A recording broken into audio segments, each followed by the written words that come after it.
बने तब सरमी देहिया में गरमी बैठे लागी हो कमरिया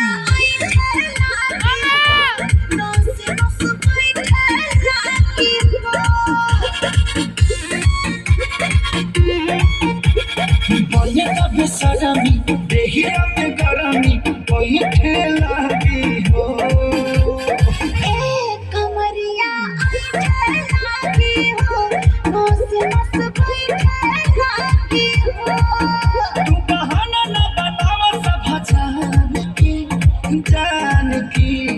जान के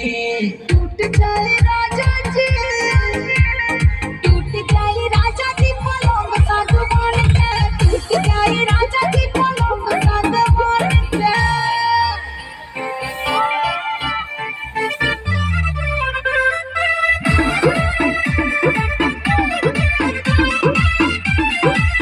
लगे मिजाज आज सही नहीं है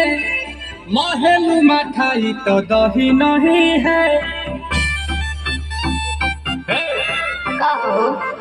लगे मिजाज आज सही नहीं है महलू मठाई तो दही नहीं है पानी में चीनी जैसे घोले राजा जी पानी में चीनी जैसे घोले राजा जी कमरिया गोले गोले कमरिया गोले गोले कमरिया गोले गोले गोले गोले डोले राजा जी कमरिया गोले गोले गोले गोले डोले राजा जी कमरिया गोले गोले गोले गोले डोले रानी जी कमरिया गोले गोले गोले गोले डोले रानी जी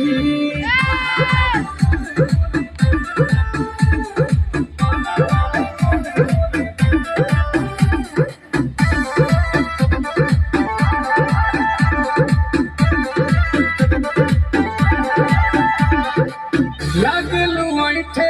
कोहरा में बैठे करे करे जा धक्का धक कहेलू झूठे की जाला उठे होखेला हमारा कसम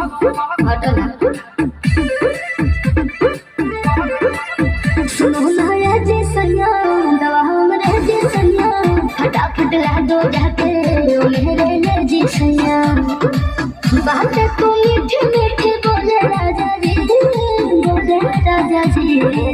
बात तो मीठी मीठी बोले बोले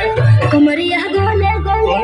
कमरिया गोले गोले गोले गोले डोले राजा जी कमरिया गोले गोले गोले गोले डोले राजा जी कमरिया गोले गोले गोले गोले डोले रानी जी कमरिया गोले गोले गोले डोले रानी नमस्कार नमस्कार কোথায় যাচ্ছেন একটু সাবধান